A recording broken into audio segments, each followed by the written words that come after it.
Bonjour à toutes et à tous et bienvenue sur KTV et Kwezi FM le 106.9 pour un temps de parole consacré à Madame Costantini. Elle est avec nous, Madame le vice-recteur, bonjour. Bonjour. Merci d'avoir accepté notre invitation. Ça y est, vous êtes reviendu de Paris avec la hotte pleine de bonnes nouvelles parce qu'il y en a des bonnes nouvelles. Oui, alors de toute manière, je n'avais pas l'intention de ne pas revenir. Oui. Donc, on ne sait jamais.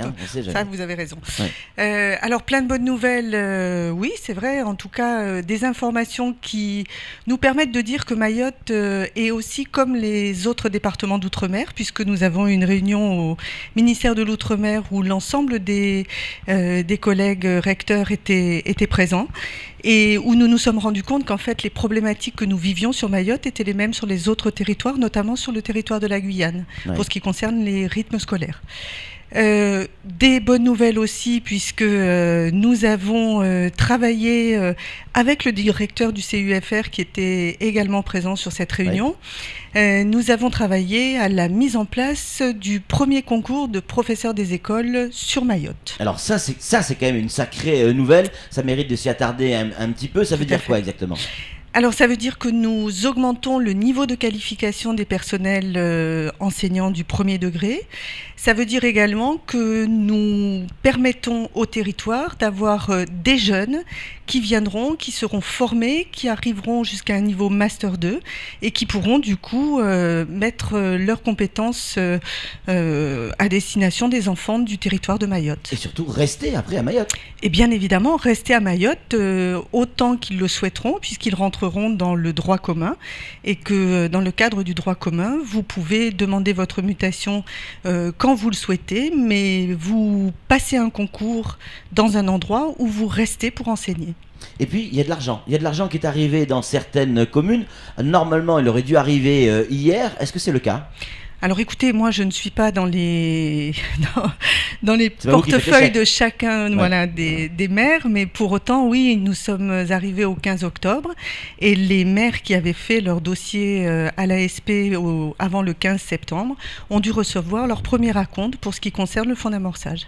Sur un montant total de 5,6 millions, je crois. À peu près. Samuel Baucher, le rédacteur en chef de France Mayotte Matin, a une question à vous poser, Madame le vice-recteur. Oui, il n'y a pas tout, c'est bien, le financement est là, c'est une garantie. Mais avez-vous eu des nouvelles de l'association des maires à l'heure actuelle qui, eux, attendaient ces fameuses garanties pour dire si oui ou non ils seraient prêts ? On n'a pas de nouvelles de leur part, en avez-vous de votre côté ? Alors écoutez, moi je n'ai pas de nouvelles du président de l'association des maires, mais je vais là tous ces jours rencontrer les maires. J'y suis allée les jours précédents, j'y vais après votre émission et nous continuons à travailler sur la planification et la mise en œuvre effective de la nouvelle organisation scolaire avec surtout, parce que la nouvelle organisation scolaire nous incombe, mais avec surtout la mise en place de cette période de garderie sur le temps de pause méridienne.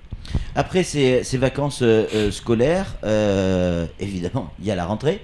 Cette rentrée des classes sera sous le signe de l'application du rythme scolaire coûte que coûte. Où on peut encore avoir du délai. Mais le problème, il n'est pas de dire coûte que coûte. La réforme se mettra en place. On se rend bien compte que tout le monde a compris l'intérêt de mettre en œuvre cette réforme. Oui. Tout le monde a compris que ça pouvait aussi créer des emplois. Je pense qu'il n'y a plus de discussion sur la mise en œuvre de cette nouvelle organisation scolaire. S'il faut du temps, on a toujours dit qu'on le donnerait, mais on ne donne pas du temps pour ne rien faire. On donne du temps pour permettre une mise en œuvre qui soit une mise en œuvre de qualité. Donc il y avait des échéances qui étaient données, ces échéances restent toujours les mêmes. Il y aura un conseil de l'éducation nationale de Mayotte au mois de décembre, début décembre. Nous ferons le point à ce moment-là et moi je n'ai pas l'impression que les gens soient maintenant dans l'attente. Je pense qu'ils sont vraiment dans la mise en œuvre et que de fait, s'il faut une semaine de plus, on donnera une semaine de plus. C'est ce que nous avons fait jusqu'à présent. Est-ce qu'aujourd'hui, vous avez des chiffres ? Comment ça fonctionne ? Vous avez un tableau dans votre bureau ou une carte de Mayotte en disant toutes ces écoles-là, ça y est, elles appliquent le rythme scolaire, il reste encore c'est tel point noir à tel endroit, Comment vous fonctionnez ? Oui, bien sûr. Nous avons de toute manière les inspecteurs de l'éducation nationale qui sont sur place, qui font le travail de proximité, qui vont rencontrer les élus. Nous avons de plus en plus d'élus et de directeurs directeurs généraux des services qui nous demandent une aide pour finir de structurer les choses. Et je pense que ce qui est aussi nouveau, ce que les gens ont compris, c'est que tout enseignant ou directeur d'école qui souhaiterait apporter son aide dans le cadre de cette structuration pourrait tout à fait avoir le droit à un cumul de fonctions lui permettant dans un premier temps d'aider à cette organisation. Alors un coup de main, ça peut être quoi par exemple ? Ça peut être justement d'aider à la mise en place d'un planning pour structurer un temps de travail avec un nombre de personnel pour s'assurer que la pause méridienne est un temps de surveillance actif. Sam ? Il y a une autre avancée dont on ne parle pas et pourtant qui est fondamentale et doit finir de rassurer peut-être un petit peu les parents. Ce sont les 2400 contrats aidés, les CUI, qui doivent venir en secours justement pour les activités périscolaires et la garderie. Ça aussi, c'est une avancée formidable. Alors ça, c'est une avancée, mais là aussi, nous avions déjà un nombre de CUI qui était conséquent et qui permettait, depuis la rentrée d'août, d'organiser les choses. Je pense qu'il y avait nécessité de prendre ce temps supplémentaire pour montrer comment on pouvait articuler les fonctions de ces CUI précédentes et les nouvelles fonctions sur lesquelles on pouvait les engager. Un contrat unique d'insertion, c'est un contrat qui permet de revenir vers un emploi. C'est pas un métier. Du coup, ça permet de demander à ces personnels une polyvalence dans leurs activités pour justement essayer de voir quels seraient les domaines vers lesquels ils seraient intéressés à revenir vers l'emploi. Parlons, si vous êtes d'accord, il nous reste une poignée de minutes, des constructions scolaires. Est-ce que vous savez où est-ce qu'on en est des ouvertures de l'Aqualé et de Magicavo ? Parce que ce soit du côté de Passamenti, d'Embeni, Caen, Kungu, ça explose en termes d'effectifs. Alors je croyais que vous alliez me parler des constructions scolaires du premier degré, parce que là aussi le vice-rectorat, avec la préfecture, apporte une aide importante aux municipalités. Pour ce qui concerne le second degré, nous avons effectivement la charge complète de ces constructions scolaires et pour l'instant nous tenons les délais sans aucune difficulté. Le principal de Kwalé est en permanence sur le chantier et nous avons des réunions avec lui régulières. Je l'ai vu avant-hier et les choses avancent bien.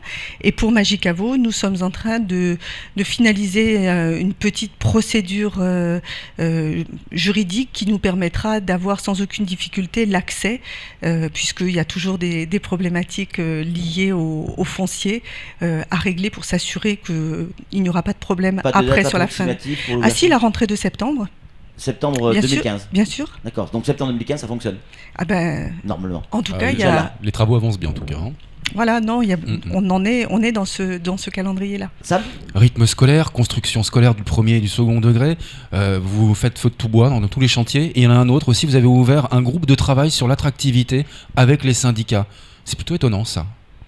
Alors, c'est pas un groupe de travail sur l'attractivité avec les syndicats, c'est un travail sur l'attractivité du territoire, parce qu'il ne s'agit pas de faire tout ça pour qu'ensuite on dise qu'il n'y a pas de ressources pour pouvoir accompagner les enfants dans ce temps d'éducation.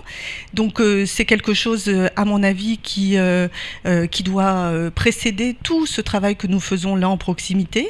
Et nous avons demandé à ce que cette réflexion soit faite par l'ensemble des personnels du vice-rectorat. Donc les chefs d'établissement sont concernés, tous les personnels sont concernés. Avec des propositions qui ne sont pas forcément pécuniaires, c'est-à-dire que il y a des syndicats comme l'UNSA, je vais les citer, qui eux ne pensent pas à plus d'argent, mais peut-être à plus de formation, plus de choix pour le territoire. Écoutez, moi je pense qu'effectivement la carrière est aussi quelque chose d'important, mais au sens noble du terme.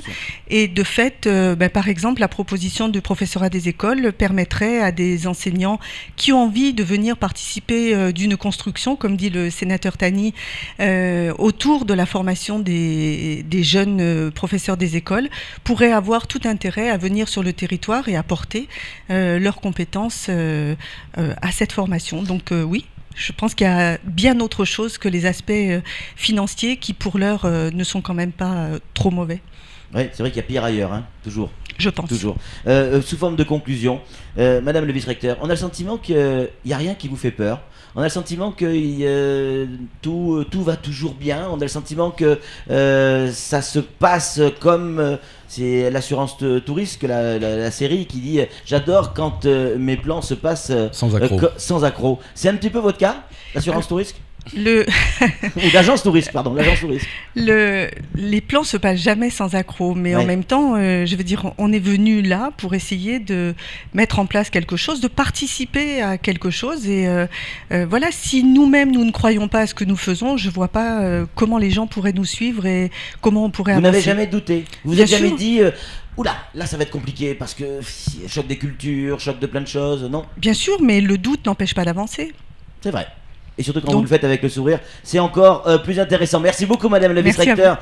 C'est tout pour ce temps de parole. Tout de suite, la suite de nos programmes.